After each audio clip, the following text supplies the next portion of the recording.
Pues ya estamos de vuelta. Yo voy a conquistar el mundo, sé que lo haré, pero necesitamos la actitud. ¿Sabía usted que en Yucatán, y son datos ya un tanto pasados, pero no obstante los vamos a dar, en Yucatán cada 2 días se registra un suicidio? Pues la depresión, la economía, los pleitos con la pareja son algunas de estas causas. Aumentan también los casos de suicidio entre jóvenes. Los principales motivos son las crisis disciplinarias, la humillación pública, las amenazas de separación del noviazgo, los divorcios complicados que se tornan en guerras, el alcohol y las drogas. Del 2000 al 2014, nada más para darnos una idea en el escenario, la tasa se elevó de 3.5 a 5.2% por cada 100,000 habitantes, perdón. Lo que quiere decir que 8 de cada 10 suicidios, el 80%, fueron consumados por los hombres. Los hombres se suicidaban, mientras que el restante fueron mujeres. Estos datos los arroja INEGI y esto es un problema grave. Mucha gente está metida en un rollo muy fuerte y no lo sabe.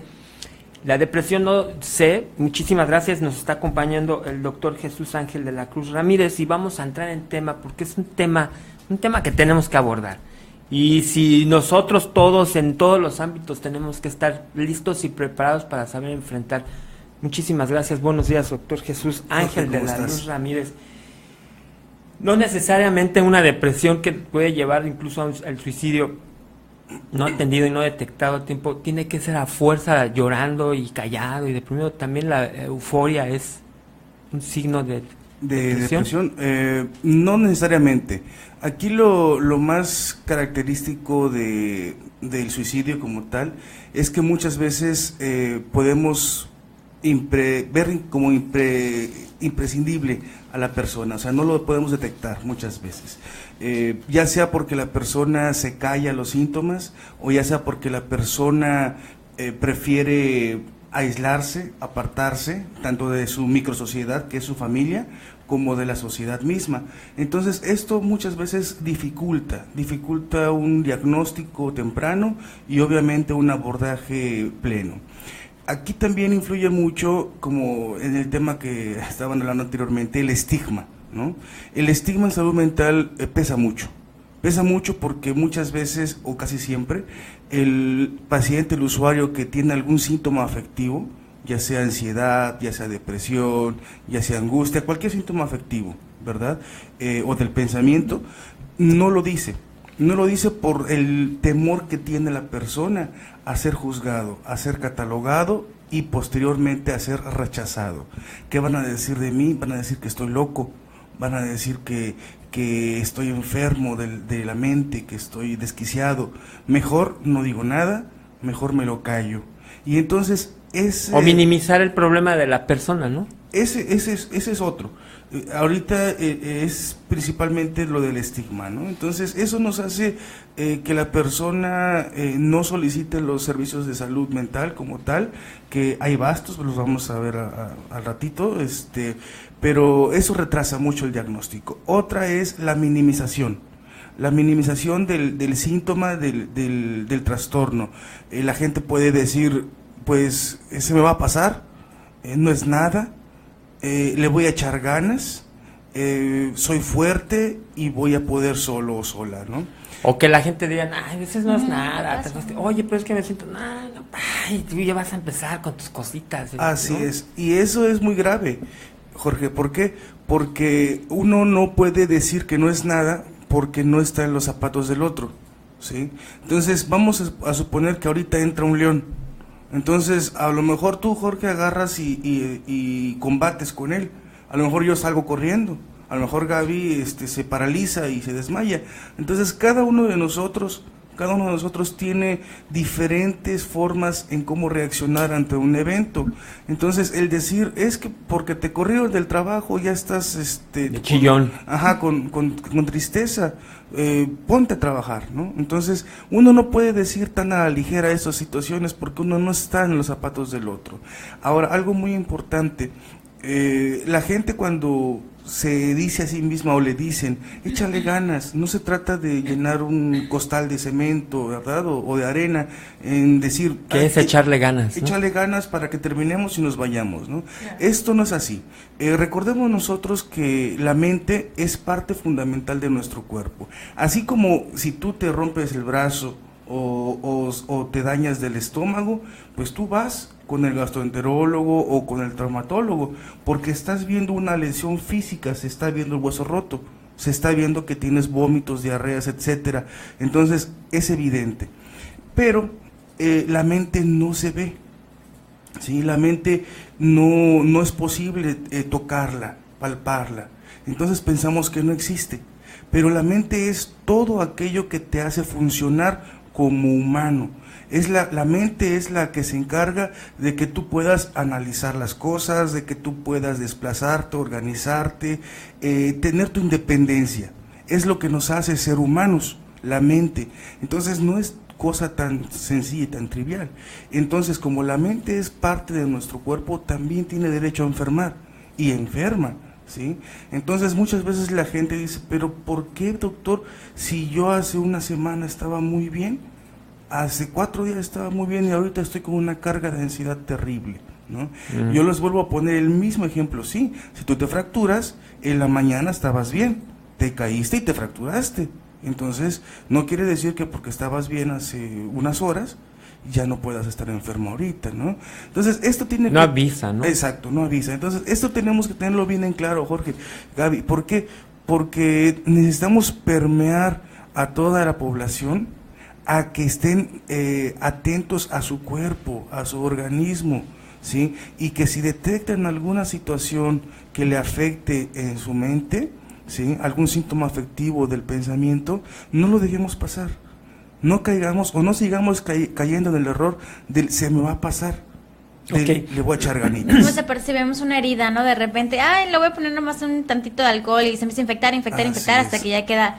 Pero no se ve, efectivamente no se ve, y cómo, es decir, yo cómo puedo darme cuenta, de decir, híjole, me estoy acercando a zona no negociable, ¿no? O sea, puedo estar yo de pronto ahí una pequeña decaída, decir, sí, me puse melancólico y todo, tranquilo, sí, ¿no? Lo converso conmigo y hasta continúo, pero ¿cómo puedo yo darme cuenta? Debe de haber algo que yo me diga, ojo, ya tengo que ir a atenderme.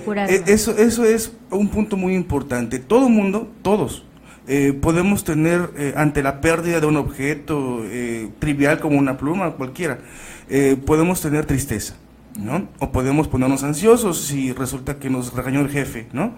Eso a todos nos pasa. Pero ¿qué pasa, qué sucede cuando esto se está prolongando más allá de lo normal? ¿Qué es lo normal? Lo normal es que ya no puedes hacer tus actividades diarias.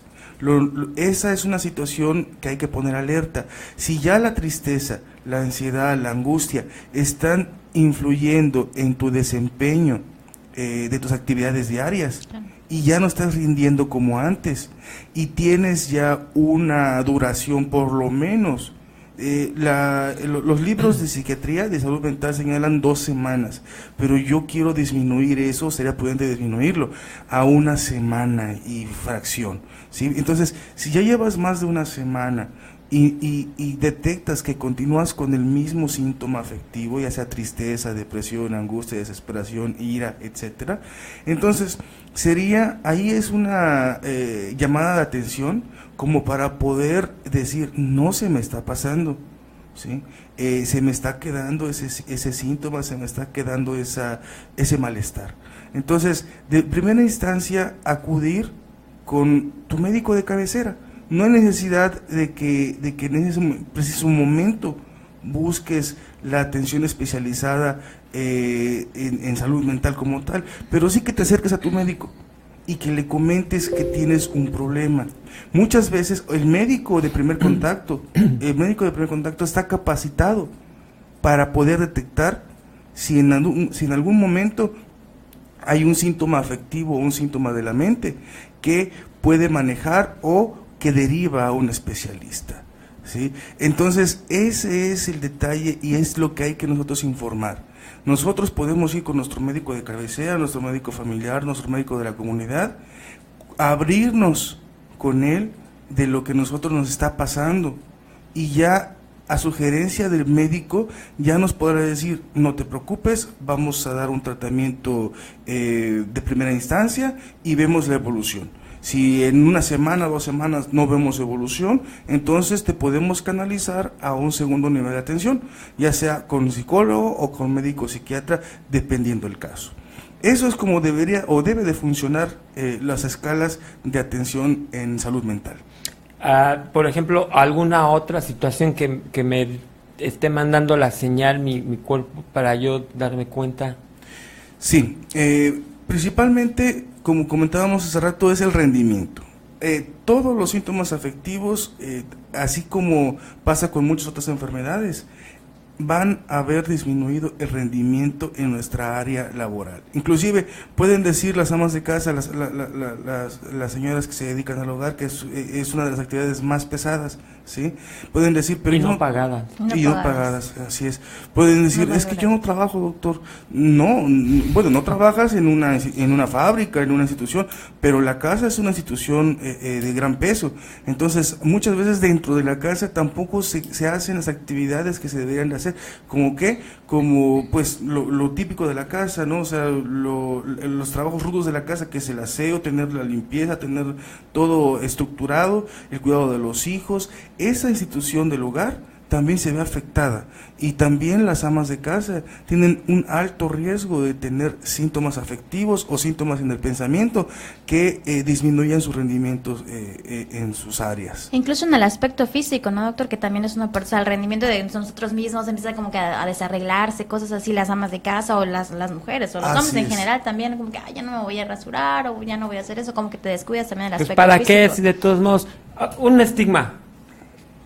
Aguántese como los hombres. Eso.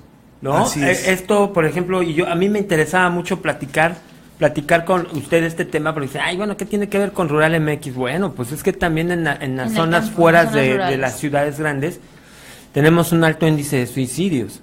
No, y es muy frecuente este suceso de suicidios en el área rural, no nada más de Yucatán, de todo México, porque si a nivel de ciudad la situación de trastornos del afecto y trastornos en el pensamiento es alta, en la zona rural es también una alta prevalencia, una alta incidencia de estos problemas, ¿no?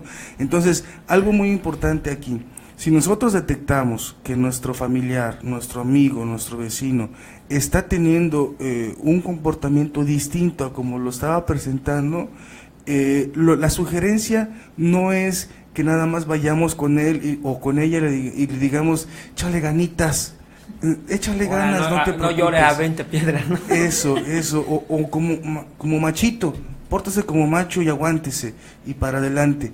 Esas palabras... O el pobrecito, eso es. También es como, entiendo que dice que eso es también como de pronto está veneno, ¿no? Así de pobretear a la persona y la estás hundiendo más, ¿no? Entonces, en lugar de hacer esas conductas, la invitación es mejor a orientarlo en el aspecto de que se solicite una valoración, una consulta.